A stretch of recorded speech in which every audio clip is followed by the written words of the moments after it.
देखिए, कहा जाता है कि अगर आपको लोकतांत्रिक व्यवस्था को मजबूत करना है तो फिर आपको गांव की सरकारों को मजबूत करना होगा, लेकिन गांव की सरकारें 2 साल से नहीं है, शहर की सरकारें भी नहीं है।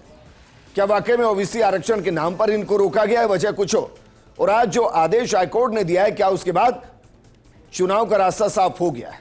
इस मुद्दे पर बात करने के लिए हमारे साथ मौजूद हैं बीजेपी प्रवक्ता पंकज जोशी जी, कांग्रेस प्रवक्ता संदीप कलवानिया जी, अधिवक्ता के तौर पर मोहित खंडेलवाल जी हमारे साथ हैं, और हमारे साथ सरपंच संघ के अध्यक्ष बंशीधर गढ़वाल जी हैं। बंशीधर जी, शुरुआत आपके साथ, जरा बताइए, क्या वाकई में आपको लगता है कि चुनाव को इतने कम समय के अंदर या ओबीसी आयोग की रिपोर्ट आने के बाद इतने आराम से कराया जा सकता है, या आपको लग रहा है कि नहीं, इसमें अभी भी कहीं संशय है? देखो, चुनाव का जो हाई कोर्ट का फैसला आया है वो आज ही आया है, और एक कम समय के लिए सरकार को एक बहुत बड़ी जिम्मेदारी हाई कोर्ट ने दी है। अब सरकार की जिम्मेदारी है कि इस हाई कोर्ट के फैसले को कैसे क्रियान्वित किया जाता है, यह सरकार की जिम्मेदारी है। बाकी चुनाव समय पर होना ये एक सतत प्रक्रिया है, और सरकार वन स्टेट वन इलेक्शन के नाम से सरकार एक साथ चुनाव कराना चाहती है। ये हम सभी को पता है कि सरकार वन स्टेट वन इलेक्शन के तहत एक साथ चुनाव कराना चाहती है, लेकिन ओबीसी आयोग का जो आरक्षण का मुद्दा है वो भी बीच में आया, और उसकी रिपोर्ट भी अभी तक सरकार के पास नहीं आई है। तो सरकार, ग्राम पंचायतें के अंदर प्रशासक लगाए गए हैं, जो निवर्तमान सरपंच थे वो अपनी जिम्मेदारी निभा रहे हैं, लेकिन जो नगर निकाय है वहाँ पर उनको जो भी सदस्य थे उनकी जगह प्रशासक लगाए गए हैं अधिकारियों को। ठीक। तो गांवों के अंदर तो जो भी सरकार चला रहे हैं वो पूरी की भांति निवर्तमान सरपंच चला रहे हैं। दिक्कत नहीं आ रही, आप कह रहे हैं कि चुनाव नहीं आ रही, 2-4-6 महीने और चल गए तो कोई फर्क नहीं पड़ता। जो भी दिक्कत आ रही है उसके लिए हम मंत्रियों से अभी मिले हैं, और हमारा जो बजट बकाया है, अगर सरकार बजट दे देती है ग्राम पंचायतों में तो विकास होगा, और आगे के लिए सरकार के लिए भी रास्ता साफ होगा। बजट कब से रुका हुआ है?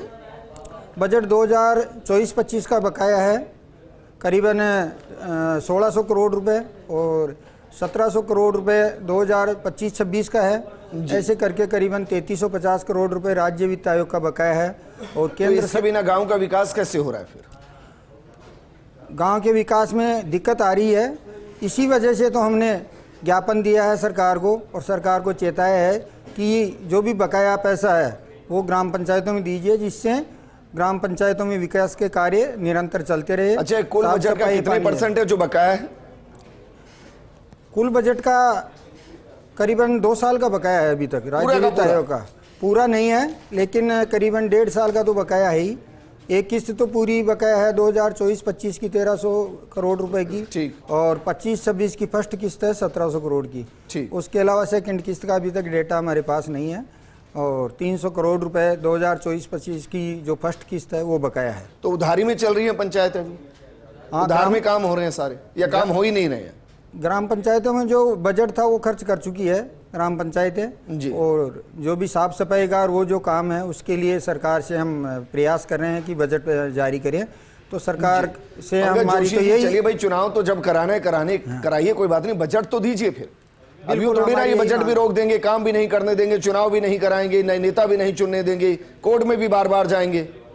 नहीं, देखिए विजेंद्र भाई, ग्राम पंचायतों में बजट देना जरूरी हो गया है, क्योंकि ग्राम पंचायतों में बजट की बहुत ही कमी महसूस की जा रही है। केंद्र का बजट भी रोका गया है, जहाँ पर चुनाव समय पर नहीं है। बंशीधर जी, आ रहा हूं मैं आपके पास वापस। हाँ देखिए सर, बजट भी नहीं देंगे? नहीं, विजेंद्र भाई, बजट दिया जा रहा है। बजट जो है कह रहे हैं कि जो कुछ बाकी है वो भी बजट जो है लगा, अभी खुद मुख्यमंत्री जी ने कहा है कि हम बजट जो है जल्दी जो है रिलीज कर देंगे। कुछ कानूनी पेश दिया है कि भाई पुराने चुनाव नहीं हुए, चुनाव के टाइम पे बजट था जो प्रशासक के थ्रू होने चाहिए नहीं, लेकिन जो काम हो रहे हैं अभी जो है, जो सरकार का जो एक्सपेंडिचर है ग्रामीण विकास का, वो जो है खर्च किया जा रहा है, बस वही एक्सपेंडिचर बाकी है। जो आप बता दीजिए, चलिए कितना चला गया, क्योंकि वो तो कह रहे हैं सेंटर का भी नहीं आ रहा है, स्टेट का भी नहीं आ रहा है। देखिए विजेंद्र भाई, 2 चीजें हैं। ग्रामीण का विकास में ये नहीं कि ग्रामीण का जो अलग जो फंड्स बने हुए हैं उनका बजट तो पूरा का पूरा, ग्रामीण विकास का जो बजट है सरकार का वो तो खर्च सरकार कर ही रही है, लेकिन जो बजट वित्त आयोग का बजट का जो पोर्शन है वो केवल बाकी है, उसके ऊपर जो है उन लोगों का है। तो जो वित्त आयोग जो बजट देता है, जो लोकल बॉडीज को देता है, उसका है। बाकी तो देखिए बजट का कितना है जो ग्रामीण मेरे ख्याल में एक्सपेंडिचर में खर्च होता है, कितना वित्त परसेंट आयोग में वित्त आयोग का बजट भी आप देखेंगे तो जो बजट का हिस्सा है उसका मेरे ख्याल में 10% या 20% के आसपास हिस्सा आना चाहिए लगभग। चलिए मैं वापस मुद्दे पर आता हूं, ये बताइए चुनाव करा देंगे या अभी एक नई तारीख चाहिए? नहीं, देखिए मैं आपको बिल्कुल दूं, सरकार की मंशा पूरी है कि सरकार जो है, पहली बात तो कि सरकार जो हाई कोर्ट का जो निर्देश आया उसकी जो है पूर्ण रूप से पालना करेगी और उन लोगों को उसमें जो भी चीजें होंगी वो सरकार ने अपनी जो थी मजबूरी थी वो सरकार ने जो है माननीय कोर्ट के सामने रखी और कोर्ट ने फैसला दिया। जो है कोर्ट के हर एक फैसले का सरकार सम्मान करेगी और बिल्कुल जो है कोशिश करेगी कि सरकार के सामने जो है सारी चीजें रखें। और 20 जून तक जो वक्त दिया है ओबीसी आयोग की रिपोर्ट का, रिपोर्ट आ जाती है तो निश्चित रूप से जो है 31 जुलाई तक जो है सरकार कोशिश करेगी कि चुनाव हो। और यदि किसी कारण से, लेकिन सरकार ये भी चाहती है कि कहीं ना कहीं जो भी रिजर्वेशन वाला पार्ट है, ओबीसी का हो, एसटी एससी का हो, जो भी वहां प्रतिशत उनका है, उनके हक किसी भी हालत में जो है वो डिस्टर्ब नहीं हो, वो सरकार जो है इसको सुनिश्चित करेगी कि उनके हित जो है वो रहने चाहिए। क्योंकि देखिए आप ये कह रहे हैं कि अभी ओबीसी आयोग के ऊपर सब कुछ टिका हुआ है कि वो कैसी रिपोर्ट दे रही है, बड़ी चीजें उस रिपोर्ट से सरकार संतुष्ट है या नहीं, उससे कॉमन मैन संतुष्ट है या नहीं, जिनको आरक्षण दिया जा रहा है वो तबका संतुष्ट है या नहीं है? बिल्कुल, देखिए विजेंद्र भाई 5 साल के लिए चुनाव होंगे और कहीं ना कहीं उस कम्युनिटी का जो है यदि कोई 2 महीने 1 महीने के यदि कारण यदि उसका 5 साल का जो है यदि उसमें प्रॉब्लम आती है तो मेरे ख्याल में एक जो है ये इंसाफ नहीं होगा। लेकिन फिर भी मैं कह रहा हूं कि माननीय इसमें कहीं भी आपको ऐसा लग रहा है कि भाई ये चुनाव कराने ही पड़ेंगे, अभी भी सरकार के पास कुछ विकल्प बाकी है? जी विनोद जी, देखिए इस देश में लोकतंत्र की शुरुआत गांव और चौपाल से होती है, इसीलिए हम देश को ग्रास रूट डेमोक्रेसी कहते हैं। अब चुनाव कराना ऑप्शन नहीं है। आप देखिए कॉन्स्टिट्यूशन में क्लियर है कि जो भी पंचायत और म्यूनसिपैलिटी है इसके चुनाव हर 5 साल में होने हैं। ठीक है। और माननीय सुप्रीम कोर्ट के जजमेंट्स, ना सिर्फ एक बल्कि कई जजमेंट्स है, लेटेस्ट आप सुरेश कुमार का जजमेंट है 2022 का, ऑनरेबल सुप्रीम कोर्ट ने क्लियर किया है कि चुनाव आप किसी भी कारणवश पोस्टपोन नहीं कर सकते, ना ही डिलिमिटेशन के आधार पर और ना ही अन्य आधार पर। यह मुद्दा ऑनरेबल हाई कोर्ट के समक्ष गया था जब पहला फैसला आया था। ऑनरेबल हाई कोर्ट ने कहा कि क्योंकि एक्सेप्शनल सर्कमस्टांस है डिलिमिटेशन का, इसलिए हम आपको समय बढ़ाने की अनुमति दे रहे हैं, परंतु फिर भी आपको अप्रैल तक चुनाव कराना होगा। ठीक है।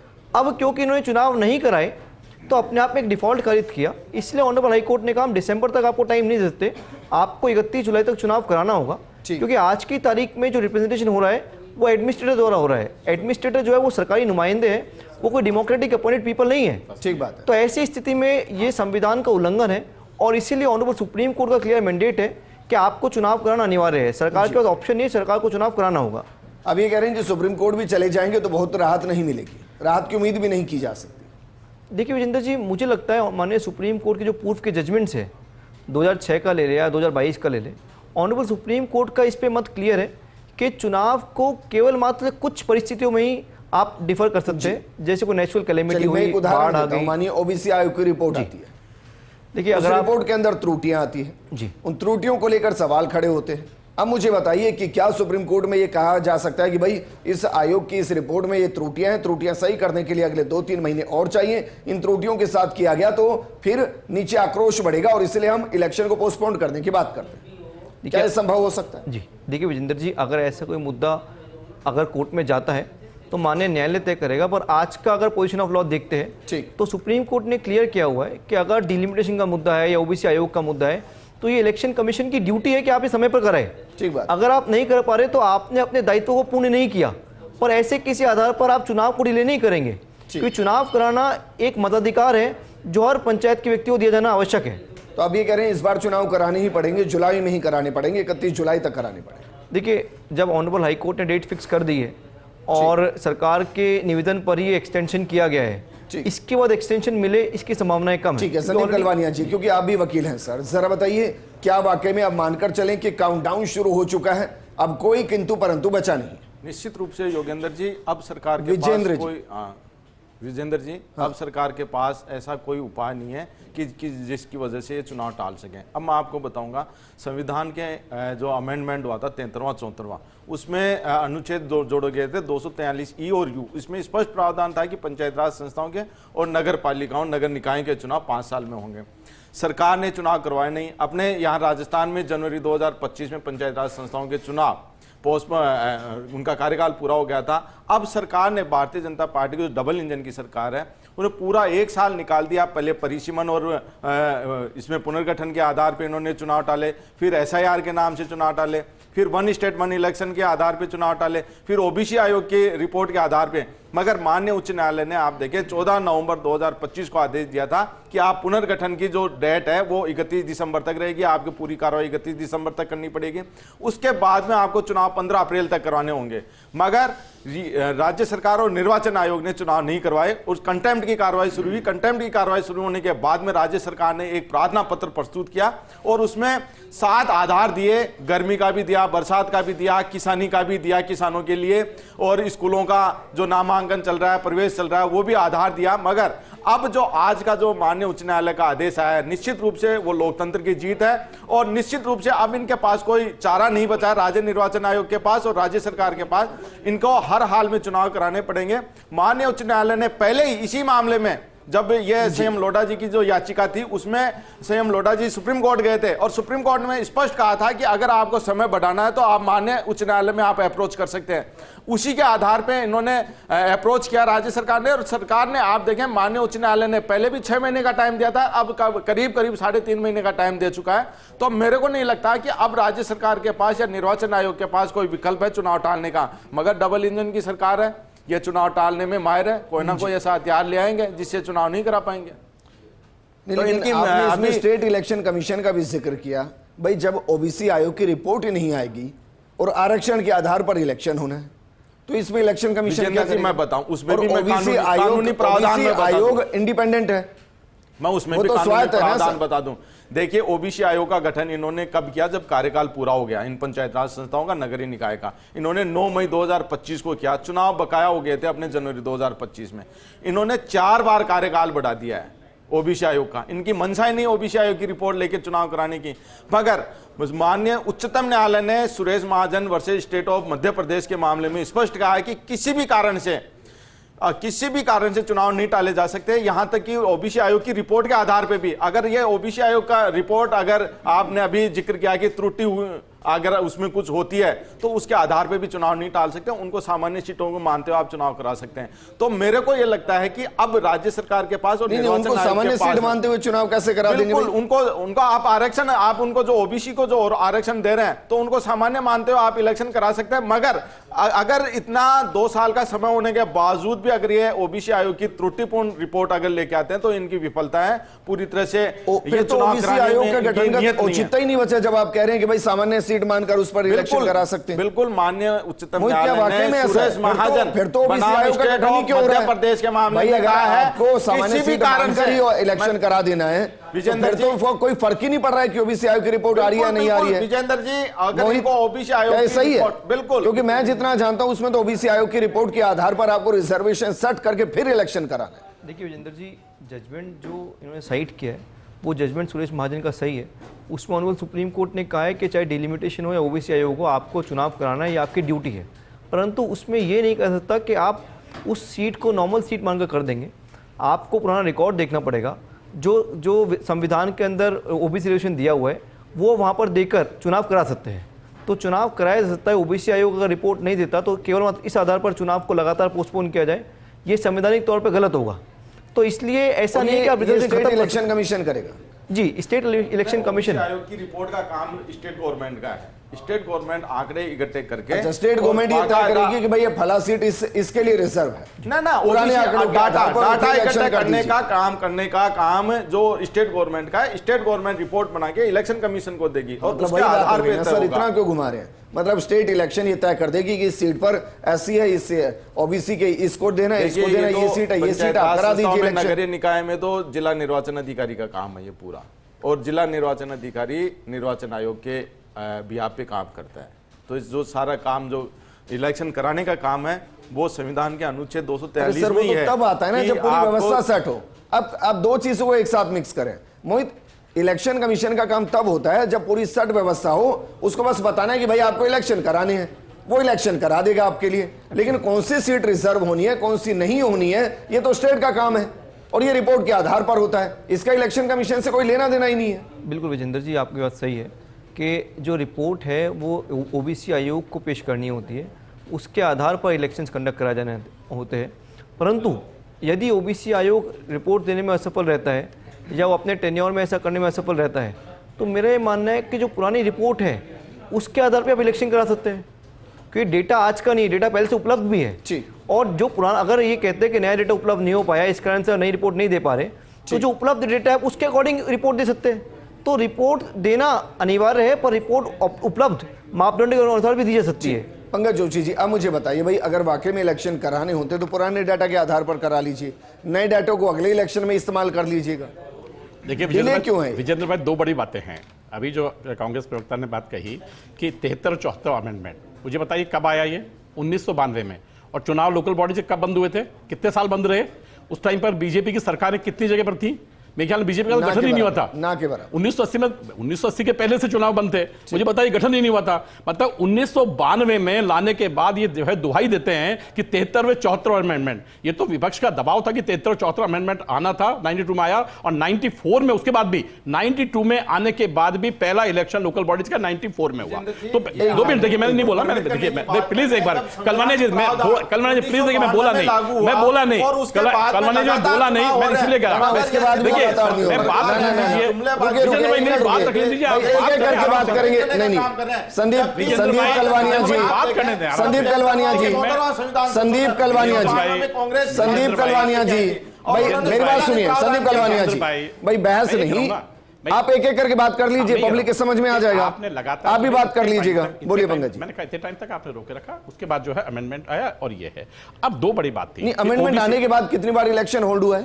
नहीं, देखिए इलेक्शन होल्ड पिछली बार 1 साल का होल्ड किया। जयपुर नगर निगम का इलेक्शन 2019 में ड्यू था, 2020 में कराया। 1 साल बाद जो है इनकी सरकार थी, 1 साल बाद जो है इन्होंने इलेक्शन कराया। उसका कारण तो कोरोना था। नहीं, देखिए कोरोना नहीं था, देखिए कोरोना नहीं था, उनका डिवीजन था। आपने जो है बेसिकली जयपुर कोटा और जोधपुर को आपने जो है 2 हिस्सों में बांट करके कहीं ना कहीं उन वोटों की जो है राजनीति खेलना था। कोरोना तो एक बहाना था इनका, लेकिन मैंने कहा ना कि हम ये चीज नहीं कर रहे हैं। और ओबीसी का आयोग का गठन भी जो है इसी सरकार ने किया, क्योंकि उससे पहले ओबीसी को तो ये देना नहीं चाहते थे। कहीं भी जब बात हो, केवल जिलों में बात हो, तो कभी भी जो है इन्होंने नहीं किया। नहीं, आप ये कह रहे हैं अभी ओबीसी का पुराना डाटा उपलब्ध नहीं है? नहीं, देखिए ओबीसी का डाटा पुराना जो है वो उपलब्ध नहीं है, जो होना चाहिए था, क्योंकि जो जनसंख्या के हिसाब से उनका प्रतिशत होना चाहिए था वो डाटा नहीं है। आज की डेट में तो वही डाटा है जो 2011 की जनगणना के हिसाब से है, और आज 2026 में उसके हिसाब से जो है यदि इलेक्शन कराए जाते हैं तो निश्चित रूप से जो है देखिए उन लोगों को प्रॉब्लम होती है। और उन्होंने कहा भी है, ओबीसी कम्युनिटी ने बार-बार कहा कि कहीं ना कहीं जो है ओबीसी आयोग का गठन होना चाहिए। गठन हुआ और उसकी रिपोर्ट, क्योंकि अब उसकी स्वतंत्रता पे भी ये प्रश्न उठाते हैं। चलिए मैं एक वैसे सवाल कर रहा हूं आपसे, मुझे बताइए ना, अभी 5 राज्यों में इलेक्शन हुए, उनमें आरक्षण कौन सी जनगणना के आधार पर हुआ? जी 2011 की जनगणना ही ना सर? नहीं, 2024 का इलेक्शन कौन सी जनगणना के आधार पर हुआ? नहीं, 2023 का इलेक्शन कौन सी जनगणना के आधार पर हुआ? बस नगर निकाय और पंचायत याद आते ही अचानक से 2011 को आप कह रहे हैं कि पुराना डेटा हो गया। विजेंद्र भाई आज भी सरकार की सारी योजनाओं का एग्जीक्यूशन 2011 पर है। नहीं, विजेंद्र भाई 2 चीज बड़े साफ सी हैं। देखिए जो इलेक्शन आप बात कर रहे हैं वो इलेक्शन नेशनल इलेक्शन की बात है, नेशनल इलेक्शन कमीशन की बात है, और ये स्टेट इलेक्शन की बात है। जो विषय सब्जेक्ट राज्य का विषय है, क्योंकि जो भी विषय नगर निगम और निकाय जो है ये राज्य का विषय है, क्योंकि वो राज्य के हिसाब से चलते हैं। लोकल बॉडीज का जो काम है वो राज्य, उसका वित्त का पोषण भी राज्य करती है, उसका जो है जो वर्किंग है वो भी राज्य करती है, और उसका जो निर्वाचन है वो भी राज्य जो है राज्य निर्वाचन आयोग करता है। स्टेट और सेंटर मिरर इमेज है। मैं कह रहा हूं देखिए वो कार्यप्रणाली तो मिरर इमेज के जैसे ही होना चाहिए, लेकिन स्टेट वाइज विजेंद्र भाई स्टेट वाइज स्टेट डिफरेंसेस हैं, इसीलिए उन्होंने स्टेट बनाए गए कि स्टेट वाइज स्टेट डिफरेंसेस हैं। इसलिए उनके कहा कि कहीं देखिए आप देखेंगे तो आज आप यदि बहुत साफ से देखेंगे कि आप यदि आज एक एसटी कम्युनिटी देखेंगे तो वो यहां पर ज्यादा है, राजस्थान के अंदर सबसे ज्यादा है, वो पूरे उसमें नहीं मिलेंगे। तो क्या बेसिकली उनको उनके हिसाब से जो है कैलकुलेट करके क्या करना चाहिए? इसीलिए हमने कहा कि स्टेट का जो सब्जेक्ट है वो स्टेट सब्जेक्ट के हिसाब से चलेगा। वहां जो उनका प्रतिनिधित्व है, जिले में जो प्रतिनिधित्व है, जो राज्य में प्रतिनिधित्व है, वो उनका वहां होना नहीं होती है। भाई टाइम बाउंडेड भी तो टाइम बाउंडेड है ना, हमने कहा कि टाइम बाउंडेड है। ये तो देखिए किसी कारण से जो है ओबीसी आयोग बना पहली बार, मानकर चले कि अब 31 जुलाई तक चुनाव, अभी भी हम जो है 31 जुलाई तक चुनाव हो जाएंगे। हाँ बिल्कुल, सरकार बिल्कुल प्रयास करेगी कि जो है जो सरकार ने न्यायालय ने जो कहा है, तो न्यायालय की जो है आदेशों की पालना जो है पूर्ण करने का पूर्ण प्रयास करेगी कि सरकार प्रयास करे। बंशीधर गढ़वाल जी तैयारी शुरू कीजिए सर, भाई तैयारी शुरू कीजिए। 31 जुलाई से तो इलेक्शन करा ही रहे हैं, अब तो कोई किंतु परंतु भी नहीं है। या आपको लग रहा है कि नहीं, अभी गांव में जाकर पेट्रोल डीजल नहीं फूकना है, बाकी व्यवस्थाओं में पैसा खर्च नहीं करना है, क्या पता कि 2-4-6 महीने आगे हो जाए? अभी भी कंफ्यूजन है? देखो, सरपंच संघ तो चुनाव कराने के पक्ष में ही रहा है। हमने प्रशासक लगाने की मांग तब करी थी कि सरकार की मंशा आ रही थी कि समय पर चुनाव नहीं होंगे, और वन स्टेट वन इलेक्शन का ये फार्मूला लेके आए थे। तो हमने ये मांग करी थी कि अगर समय पर नहीं चुनाव होते हैं तो ग्राम पंचायतों में सरपंचों को भी प्रशासक लगाया जाए, जिससे कि जो भी पंचायत की जो व्यवस्थाएं हैं वो सुचारू रूप से चल सके।